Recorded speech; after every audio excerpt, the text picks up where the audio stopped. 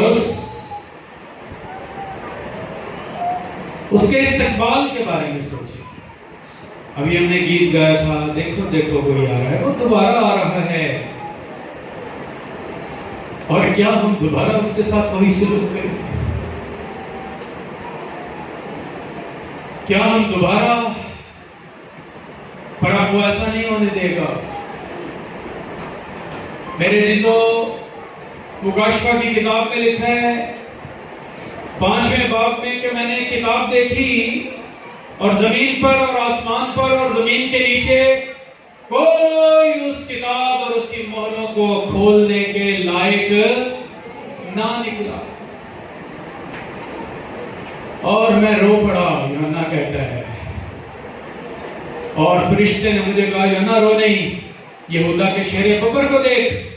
اور جب یوحنا نے پیچھے مڑ کر دیکھا تو وہاں کوئی شیر ببر نہیں تھا، بلکہ وہاں ایک ذبح کیا ہوا بکرا تھا۔ وہ حلیم اور فروٹن، لوگ لائن کو دیکھنا چاہتے ہیں لیکن وہ ذبح کیا ہوا بکرا، وہ مصلوب ہے، وہ سلام کی لے کر آیا، وہ حلیم ہے۔ آئیں اس حلیم کے لیے ہم اپنے دلوں کو اور اپنے آپ کو بھی حلیم بنائیں۔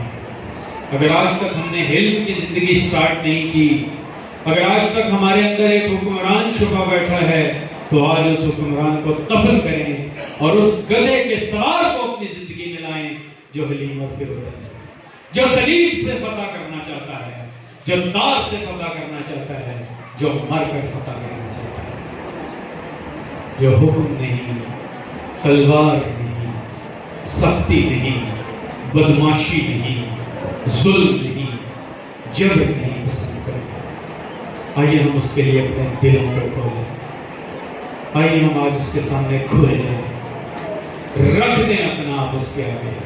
اور اگر چھوٹی چھوٹی سلطنتیں بنا کر بیٹھے ہوئے ہیں تو آج ان سلطنتوں کو لات مار کر گرا دیں اور یسوع کی سلطنت کو اپنی زندگی میں لے لیں۔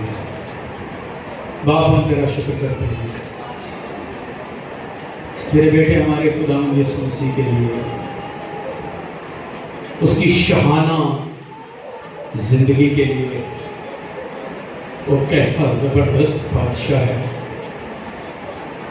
جو حلیم اور دار و رسم سے حکومت کرتا ہے، جو میرا اور ہم سب کا اور بنی اسرائیل کا دکھ اٹھاتا ہے، جو رد کیے ہوں کو بحال کرنے کے لیے اپنی جان کی قربانی دیتا ہے، جو رد کیے ہوں کے لیے بپتسمہ لیتا ہے، جو رد کیے ہوں کو سینے لگاتا ہے۔ ہمیں بھی ایسے ہی بنا دے۔ آج کی ساری عبادت برقرار فضل ہو یسوع کے نام سے، آمین۔ God bless you.